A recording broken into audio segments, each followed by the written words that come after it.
الحمد للہ رب العالمین والصلاة والسلام علی خاتم النبیین اما بعد فاعوذ باللہ من الشیطان الرجیم بسم اللہ الرحمن الرحیم الصلاة والسلام علیک یا رسول اللہ وعلی آلک واصحابک یا حبیب اللہ الصلاة والسلام علیک یا نبی اللہ وعلی آلک واصحابک یا نور اللہ۔ مدنی چینل کے ناظرین دیکھ رہے ہیں پروگرام قرآن پاک ترجمہ و تفسیر کے ساتھ۔ الحمدللہ 14واں پارہ جاری ہے تفسیر میں، اور سورہ حجر کی آیت نمبر 10 سے آج ہم اپنے درس کو آگے بڑھائیں گے۔ نبی کریم صلی اللہ علیہ وآلہ وسلم نے فرمایا، تم مجھ پر درود پڑھو، اللہ تم پر رحمت بھیجے گا۔ صلو علی الحبیب صلی اللہ علی محمد صلی اللہ علیہ وآلہ وسلم۔ اعوذ باللہ من الشیطان الرجیم، بسم اللہ الرحمن الرحیم۔ وَلَقَدْ أَرْسَلْنَا مِن قَبْلِكَ فِي شِيَعِ الْأَوَّلِينَ وَمَا يَأْتِيهِم مِّن رَّسُولٍ إِلَّا كَانُوا بِهِ يَسْتَهْزِئُونَ كَذَلِكَ نَسْلُكُهُ فِي قُلُوبِ الْمُجْرِمِينَ لَا يُؤْمِنُونَ بِهِ وَقَدْ خَلَتْ سُنَّةُ الْأَوَّلِينَ۔ آسان ترجمہ قرآن کنز العرفان۔ اور بے شک ہم نے تم سے پہلے گزشتہ امتوں میں رسول بھیجے، اور ان کے پاس جو بھی رسول آتا وہ اس کا مذاق اڑاتے تھے۔ ایسے ہی ہم اس ہنسی کو ان مجرموں کے دلوں میں ڈالتے ہیں، وہ اس پر ایمان نہیں لاتے، حالانکہ پہلے لوگوں کا طریقہ گزر چکا ہے۔ ناظرین کرام، ان آیات کا خلاصہ یہ ہے کہ جب کفار نے نبی کریم صلی اللہ علیہ وآلہ وسلم سے جاہلانہ باتیں کی اور بے ادبی کرتے ہوئے آپ صلی اللہ علیہ وآلہ وسلم کو دیوانہ وغیرہ کہا، تو آپ صلی اللہ علیہ وآلہ وسلم کو تسلی دیتے ہوئے اللہ پاک نے ارشاد فرمایا کہ آپ سے پہلے سابقہ امتوں میں بھی جو رسول آتا تھا تو وہ لوگ بھی اس کا مذاق اڑاتے تھے۔ کفار کی اپنے انبیاء اور رسولوں کے ساتھ یہ روش سابقہ زمانوں سے چلی آ رہی ہے، لہٰذا اے حبیب صلی اللہ علیہ وآلہ وسلم آپ بھی دیگر انبیاء و مرسلین کی طرح اپنی قوم کی اذیتوں پر صبر فرمائیں۔ اور مزید آگے فرمایا کہ جس طرح ہم نے سابقہ امتوں کے دلوں میں کفر، تکذیب اور استہزاء داخل کر دیا تھا، ایسے ہی مکے کے مشرکین کے دلوں میں بھی یہ بھر چکا ہے۔ یوں پھر وہ تاجدار رسالت صلی اللہ علیہ وآلہ وسلم یا قرآن پر ایمان نہیں لاتے، حالانکہ پہلے لوگوں کا طریقہ گزر چکا ہے کہ وہ انبیاء کی تکذیب کر کے عذاب الہی سے ہلاک ہوتے رہے ہیں۔ یہی حال ان کفار مکہ کا ہے، تو انہیں بھی عذاب الہی سے ڈرتے رہنا چاہیے۔ اگلی آیت میں اللہ پاک ارشاد فرماتا ہے، وَلَوْ فَتَحْنَا عَلَيْهِمْ بَابًا مِّنَ السَّمَاءِ فَظَلُّوا فِيهِ يَعْرُجُونَ لَقَالُوا إِنَّمَا سُكِّرَتْ أَبْصَارُنَا بَلْ نَحْنُ قَوْمٌ مَّسْحُورُونَ۔ آسان ترجمہ قرآن کنز العرفان۔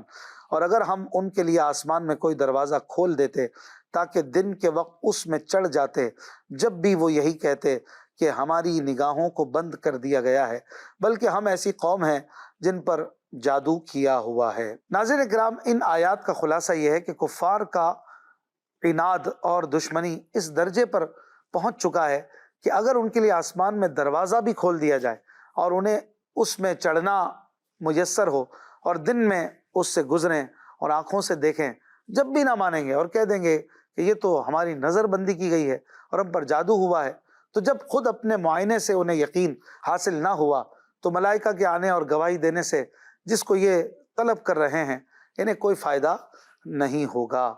اگلی آیت میں اللہ پاک ارشاد فرماتا ہے، وَلَقَدْ جَعَلْنَا فِي السَّمَاءِ بُرُوجًا وَزَيَّنَّاهَا لِلنَّاظِرِينَ۔ آسان ترجمہ قرآن کنز العرفان۔ اور بے شک ہم نے آسمان میں بہت سے برج بنائے اور اسے دیکھنے والوں کے لیے آراستہ کیا۔ ناظرین اکرام، یہ برج 7 سیاروں کی منزلیں ہیں اور ان برجوں کی تعداد 12 ہے۔ حمل، ثور، جوزا، سرطان، اسد، سنبلہ، میزان، عقرب، قوس، جدی، دلف اور حوت۔ مریخ کے برج حمل اور عقرب ہیں، زہرہ کے ثور اور میزان، عطارد کے جوزا اور سنبلہ، چاند کا سرطان، سورج کا اسد، مشتری کے قوس اور حوت اور زحل کے جدی اور دلو ہیں۔ پھر مزید فرمایا کہ یہ ہم نے دیکھنے والوں کے لیے آراستہ کیے، یعنی ہم نے آسمان کو سورج، چاند اور ستاروں سے آراستہ کیا تاکہ غور و فکر کرنے والے اس سے اللہ پاک کے واحد اور خالق ہونے پر استدلال کریں اور جان لیں کہ ہر چیز کو پیدا کرنے والا اور اسے شکل و صورت عطا فرمانے والا صرف اللہ پاک ہے۔ اگلی آیت میں اللہ پاک ارشاد فرماتا ہے وَحَفِظْنَاهَا مِن كُلِّ شَيْطَانٍ رَجِيمٍ إِلَّا مَنِ اسْتَرَقَ السَّمْعَ فَأَتْبَعَهُ شِهَابٌ مُبِينٌ۔ آسان ترجمہ قرآن کنز العرفان۔ اور اسے ہم نے ہر شیطان مردود سے محفوظ رکھا، البتہ جو چوری چھپے سننے جائے تو اس کے پیچھے ایک روشن شعلہ پڑ جاتا ہے۔ ناظرین اکرام، ان آیات کا خلاصہ یہ ہے کہ اللہ پاک نے آسمان دنیا کو ہر مردود اور لعین شیطان سے محفوظ رکھا ہے، لیکن جو شیطان آسمانوں میں ہونے والی گفتگو چوری کر کے ایک دوسرے کو بتاتے ہیں تو ان کے پیچھے ایک روشن شعلہ پڑ جاتا ہے۔ حضرت عبداللہ بن عباس رضی اللہ عنہما فرماتے ہیں کہ شیاطین آسمانوں میں داخل ہوتے تھے اور وہاں کی خبریں کاہنوں کے پاس لاتے تھے۔ جب حضرت عیسیٰ علیہ السلام پیدا ہوئے تو شیاطین 3 آسمانوں سے روک دیے گئے، اور جب سید المرسلین صلی اللہ علیہ وآلہ وسلم کی ولادت ہوئی تو تمام آسمانوں سے روک دیے گئے۔ اس کے بعد ان میں سے جب کوئی باتیں چوری کرنے کے ارادے سے اوپر چڑھتا تو اسے شہاب کے ذریعے مارا جاتا۔ شیطانوں نے یہ صورتحال ابلیس کے سامنے بیان کی تو اس نے کہا ضرور کوئی نئی بات ہوئی ہے۔ پھر ابلیس نے شیطانوں کو معلومات کرنے کے لیے بھیجا تو ایک جگہ انہوں نے دیکھا کہ رسول کریم صلی اللہ علیہ وآلہ وسلم قرآن پاک کی تلاوت فرما رہے ہیں۔ یہ دیکھ کر وہ بول اٹھے خدا کی قسم یہی وہ نئی بات ہے۔ مزید آگے فرمایا گیا کہ اگر کوئی آسمان کی بات کو لے کر آگے بڑھتا ہے تو اس کے پیچھے ایک شہاب پڑ جاتا ہے۔ شہاب اس ستارے کو کہتے ہیں جو شعلے کی طرح روشن ہوتا ہے اور فرشتے اس سے شیاطین کو مارتے ہیں۔ حضرت ابو ہریرہ رضی اللہ عنہ سے روایت ہے، نبی کریم صلی اللہ علیہ وآلہ وسلم نے فرمایا جب اللہ پاک آسمانی فرشتوں کو حکم دیتا ہے تو وہ عاجزی کی وجہ سے اپنے پر مارنے لگتے ہیں جیسے زنجیر کو صاف پتھر پر مارا جائے۔ پھر اللہ پاک اس حکم کو نافذ فرما دیتا ہے۔ جب ان کے دلوں سے کچھ خوف دور ہوتا ہے تو ایک دوسرے سے کہتے ہیں کہ تمہارے رب نے کیا فرمایا؟ وہ جواب دیتے ہیں کہ تمہارے رب نے جو فرمایا وہ حق فرمایا اور وہی بلند و برتر ہے۔ پھر بات چرانے والے شیطان چوری چھپے سننے کی کوشش کرتے ہیں، اور چوری چھپے سننے کے لیے شیطان یوں اوپر نیچے رہتے ہیں۔ چنانچہ سفیان نے اپنے ہاتھ کی انگلیوں کو کھول کر اوپر نیچے کر کے دکھایا۔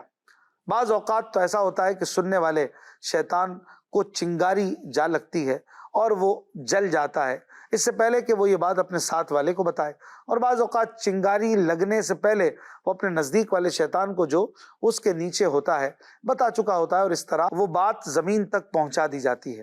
پھر وہ جادوگر کے منہ میں ڈالی جاتی ہے، پھر وہ جادوگر ایک کے ساتھ 100 جھوٹ اپنی طرف سے ملاتا ہے۔ اس پر لوگ اس کی تصدیق کر کے کہنے لگتے ہیں کہ کیا اس نے فلاں روز ہمیں نہیں بتایا تھا کہ فلاں بات یوں ہوگی؟ چنانچہ ہم نے اس کی بات کو درست پایا، حالانکہ یہ وہی بات تھی جو آسمان سے چوری چھپے شیطان نے سن کر جادوگر کو بتائی تھی۔ حضرت عبداللہ ابن عباس رضی اللہ عنہما فرماتے ہیں مجھے ایک انصاری صحابی رضی اللہ عنہ نے بتایا کہ ہم ایک رات رسول پاک صلی اللہ علیہ وآلہ وسلم کے ساتھ بیٹھے ہوئے تھے، ایک تارا ٹوٹا اور روشنی پھیل گئی تو ہم سے تاجدار رسالت صلی اللہ علیہ وآلہ وسلم نے فرمایا کہ جاہلیت کے زمانے میں جب ایسا ہوتا یعنی تارا ٹوٹتا تو تم کیا کہتے تھے؟ ہم نے عرض کی اللہ اور اس کا رسول خوب جانتے ہیں، ہم تو یہ کہتے تھے کہ آج رات یا تو کوئی بڑا آدمی پیدا ہوا یا کوئی بڑا آدمی مرا ہے۔ نبی کریم صلی اللہ علیہ وآلہ وسلم نے ارشاد فرمایا یہ تارے نہ تو کسی کی موت کے لیے مارے جاتے ہیں نہ کسی کی زندگی کے لیے، لیکن ہمارا رب کہ اس کا نام مبارک اور بلند ہے جب کسی چیز کا فیصلہ کرتا ہے تو عرش اٹھانے والے تسبیح کرتے ہیں، پھر آسمان والوں میں سے جو ان کے قریب ہیں وہ تسبیح کرتے ہیں، حتیٰ کہ تسبیح کا یہ سلسلہ اس دنیا کے آسمان والے فرشتوں تک پہنچ جاتا ہے۔ پھر عرش اٹھانے والے فرشتوں کے قریب والے ان سے پوچھتے ہیں کہ تمہارے رب نے کیا فیصلہ فرمایا؟ وہ انہیں خبر دیتے ہیں۔ پھر بعض آسمان والے بعض سے خبریں پوچھتے ہیں، حتیٰ کہ اس آسمان دنیا تک خبر پہنچ جاتی ہے تو جنات ان سنی ہوئی باتوں کو اچک لیتے ہیں اور اپنے دوستوں تک نیچے پہنچا دیتے ہیں۔ ان میں سے بعض مار دیے جاتے ہیں، پھر کاہن جو کچھ اس کے مطابق کہتے ہیں وہ تو کچھ درست ہوتا ہے، لیکن وہ تو اس میں جھوٹ ملا دیتے ہیں اور بڑھا دیتے ہیں۔ اگلی آیت میں اللہ پاک ارشاد فرماتا ہے وَالْأَرْضَ مَدَدْنَاهَا وَأَلْقَيْنَا فِيهَا رَوَاسِيَ وَأَنبَتْنَا فِيهَا مِن كُلِّ شَيْءٍ مَوْزُونٍ۔ آسان ترجمہ قرآن کنز العرفان۔ اور ہم نے زمین کو پھیلایا اور ہم نے اس میں لنگر ڈال دیے اور اس میں ہر چیز ایک معین اندازے سے اگائی۔ ناظرین کرام، اس سے پہلی آیات میں اللہ پاک نے اپنی وحدانیت کے بیان میں آسمانی دلائل دیے اور اب یہاں زمینی دلائل دیے جا رہے ہیں۔ ارشاد فرمایا کہ ہم نے زمین کو پھیلایا اور ہم نے اس میں مضبوط پہاڑوں کے لنگر ڈال دیے تاکہ وہ زمین والوں کے ساتھ حرکت نہ کرے۔ زمین میں مضبوط لنگر ڈالنے سے متعلق ایک اور مقام پر اللہ پاک فرماتا ہے وَجَعَلْنَا فِي الْأَرْضِ رَوَاسِيَ أَن تَمِيدَ بِهِمْ وَجَعَلْنَا فِيهَا فِجَاجًا سُبُلًا لَعَلَّهُمْ يَهْتَدُونَ۔ اور زمین میں ہم نے مضبوط لنگر ڈال دیے تاکہ لوگوں کو لے کر حرکت نہ کرتی رہے، اور ہم نے اس میں کشادہ راستے بنائے تاکہ وہ راستہ پا لیں۔ اس آیت کے تحت علامہ اسماعیل حقی رحمۃ اللہ علیہ لکھتے ہیں کہ حضرت عبداللہ ابن عباس رضی اللہ عنہما فرماتے ہیں جب اللہ پاک نے زمین کو پانی کی سطح پر پھیلایا تو یہ اپنے اوپر موجود چیزوں کے ساتھ ایک طرف ایسے جھک گئی جیسے کشتی جھکتی ہے، پھر اللہ پاک نے اسے مضبوط پہاڑوں کے ذریعے اس طرح ٹھہرا دیا جیسے کشتی کو لنگر ڈال کر ٹھہرایا جاتا ہے۔ مزید فرمایا گیا کہ ہم نے اس زمین میں ہر چیز ایک معین اندازے سے اگائی، یعنی کہ اللہ تعالیٰ نے زمین میں ہر چیز لوگوں کی ضرورت اور ان کی ضروریات کو پیش نظر رکھ کر اندازے سے پیدا فرمائی، کیونکہ اللہ پاک وہ مقدار جانتا ہے جس کی لوگوں کو ضرورت ہو اور وہ اس سے نفع حاصل کر سکتے ہوں، اس لیے اللہ پاک نے زمین میں اسی مقدار کے مطابق نباتات پیدا فرمائیں۔ بعض مفسرین نے فرمایا کہ لفظ موزون حسن اور تناسب سے کنایا ہے، اور آیت کا معنی یہ ہے کہ ہم نے زمین میں ہر چیز مناسب اگائی۔ عقل سلیم رکھنے والا ہر شخص اسے بہترین اور مصلحت کے مطابق سمجھتا ہے۔ مزید بھی آیت میں موجود لفظ موزون کی تفاسیر مفسرین نے فرمائی ہیں۔ اگلی آیت میں اللہ پاک ارشاد فرماتا ہے وَجَعَلْنَا لَكُمْ فِيهَا مَعَايِشَ وَمَن لَّسْتُمْ لَهُ بِرَازِقِينَ۔ آسان ترجمہ قرآن کنز العرفان۔ اور تمہارے لیے اس میں زندگی گزارنے کے سامان بنائے اور وہ جاندار بنائے جنہیں تم رزق نہیں دیتے۔ اس آیت کا مطلب یہ ہے کہ ہم نے تمہارے لیے زمین میں زندگی گزارنے کے سامان بنائے اور تمہارے لیے وہ جاندار پیدا کیے جنہیں تم رزق نہیں دیتے بلکہ اللہ پاک رزق دیتا ہے۔ دوسرا مطلب یہ ہے کہ ہم نے تمہارے لیے اور ان جانداروں کے لیے زمین میں زندگی گزارنے کے لیے سامان بنائے جنہیں تم رزق نہیں دیتے۔ یہ دو مفہوموں پر فرق اصل میں عربی گرامر کے اعتبار سے ہے۔ آیت میں زندگی گزارنے کے سامان سے کھانے پینے اور پہننے کی وہ تمام چیزیں مراد ہیں جن کی دنیاوی زندگی پوری ہونے تک انسان کو ضرورت ہے، اور جنہیں تم رزق نہیں دیتے یہ کہنے میں اہل و عیال، لونڈی، غلام، خدمت گار، چوپائے اور حشرات الارض یہ سب داخل ہیں، اور ان کے بارے میں لوگ یہ گمان کرتے ہیں کہ وہ انہیں رزق دیتے ہیں۔ یہ لوگوں کی غلط فہمی ہے، کیونکہ لوگ رزق نہیں دیتے بلکہ سب کو اللہ تعالی رزق دیتا ہے۔ اگلی آیت میں اللہ پاک ارشاد فرماتا ہے وَإِن مِّن شَيْءٍ إِلَّا عِندَنَا خَزَائِنُهُ وَمَا نُنَزِّلُهُ إِلَّا بِقَدَرٍ مَّعْلُومٍ۔ آسان ترجمہ قرآن کنز العرفان۔ اور ہمارے پاس ہر چیز کے خزانے ہیں اور ہم اسے ایک معلوم اندازے سے ہی اتارتے ہیں۔ ناظرین کرام، اس آیت میں شے سے مراد ہر وہ چیز ہے جو ممکن ہو، اور خزانے سے مراد قدرت اور اختیار ہے۔ آیت کا خلاصہ یہ ہے کہ تمام ممکنات اللہ پاک کی قدرت کے تحت داخل اور اس کی ملک میں ہیں، وہ انہیں جیسے چاہے عدم سے وجود میں لے آئے، اور ممکنات میں سے جس چیز کو اللہ پاک چاہے وجود عطا فرمائے، اسے اپنی حکمت اور مشیت کے تقاضے کے مطابق معین مقدار کے ساتھ وجود عطا فرما دے۔ اللہ تعالیٰ اس بات پر قادر ہے۔ اگلی آیت میں اللہ پاک ارشاد فرماتا ہے وَأَرْسَلْنَا الرِّيَاحَ لَوَاقِحَ فَأَنزَلْنَا مِنَ السَّمَاءِ مَاءً فَأَسْقَيْنَاكُمُوهُ وما انتم له بخازنین وانا لنحن نحیی ونمیت ونحن الوارثون۔ آسان ترجمہ قرآن کنز العرفان۔ اور ہم نے ہوائیں بھیجی جو بادلوں کو پانی سے بھر دیتی ہیں، تو ہم نے آسمان سے پانی اتارا، پھر ہم نے وہ تمہیں پینے کو دیا اور تم اس کے خزانچی نہیں ہو، اور بے شک ہم ہی زندہ کرتے ہیں اور ہم ہی مارتے ہیں اور ہم ہی وارث ہیں۔ ناظرین کرام، آیت کا خلاصہ یہ ہے کہ بادلوں میں پانی پیدا کرنے اور ان سے بارش نازل کر کے تمہیں سیراب کرنے پر صرف اللہ پاک قادر ہے، اس کے سوا اور کسی کو یہ قدرت حاصل نہیں۔ اس میں اللہ پاک کی قدرت اور بندوں کے عاجز ہونے پر عظیم دلیل ہے۔ پھر فرمایا کہ مخلوق کو زندگی اور موت عطا کرنا صرف ہمارے ہی دست قدرت میں ہے، اور تمام مخلوق فنا ہونے والی ہے اور ہم ہی باقی رہنے والے ہیں، اور ملک کی ملکیت کا دعویٰ کرنے والوں کی ملکیت ضائع ہو جائے گی، اور سب مالکوں کا مالک اللہ پاک ہی باقی رہے گا۔ اگلی آیت میں اللہ پاک ارشاد فرماتا ہے وَلَقَدْ عَلِمْنَا الْمُسْتَقْدِمِينَ مِنْكُمْ وَلَقَدْ عَلِمْنَا الْمُسْتَأْخِرِينَ۔ آسان ترجمہ قرآن کنز العرفان۔ اور بے شک ہم تم میں سے آگے بڑھنے والوں کو بھی جانتے ہیں، اور ہم تم میں سے پیچھے رہنے والوں کو بھی جانتے ہیں۔ ناظرین کرام، حضرت عبداللہ بن عباس رضی اللہ عنہما فرماتے ہیں مستقدمین سے مراد وہ لوگ ہیں جنہیں اللہ پاک نے پیدا فرمایا ہے، اور مستأخرین سے وہ لوگ مراد ہیں جنہیں ابھی پیدا نہیں فرمایا۔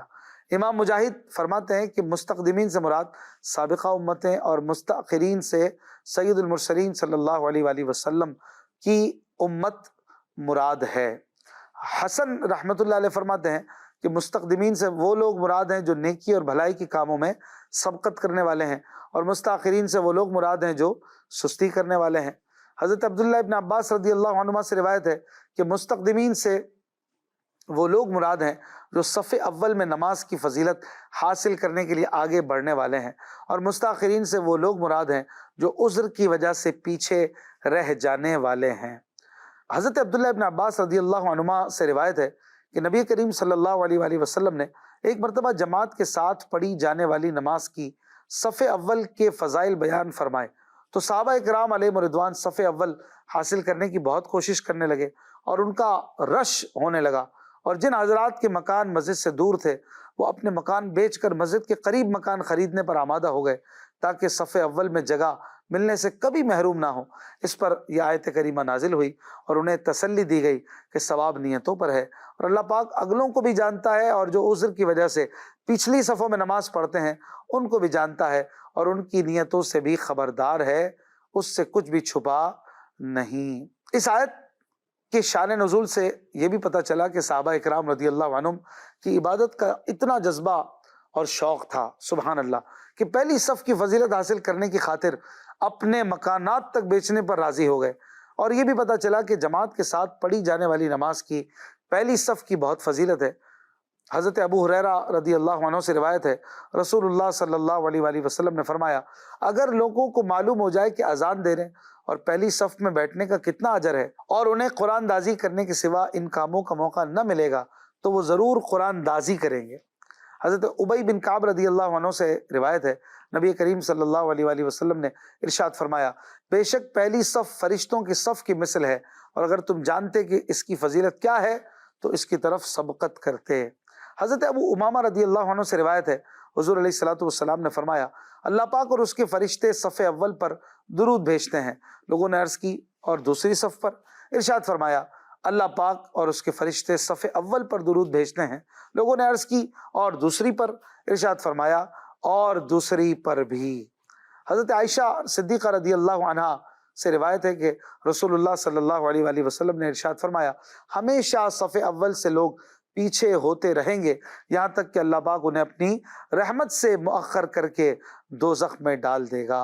اللہ پاک ہمیں پہلی صف میں نماز کی پابندی کرنے کی توفیق عطا فرمائے۔ اگلے درس میں آیت نمبر 25 سے سورہ حجر سنیں گے۔ اپنا خیال رکھیے گا۔ صلو علی الحبیب صلی اللہ علی محمد صلی اللہ علیہ وآلہ وسلم۔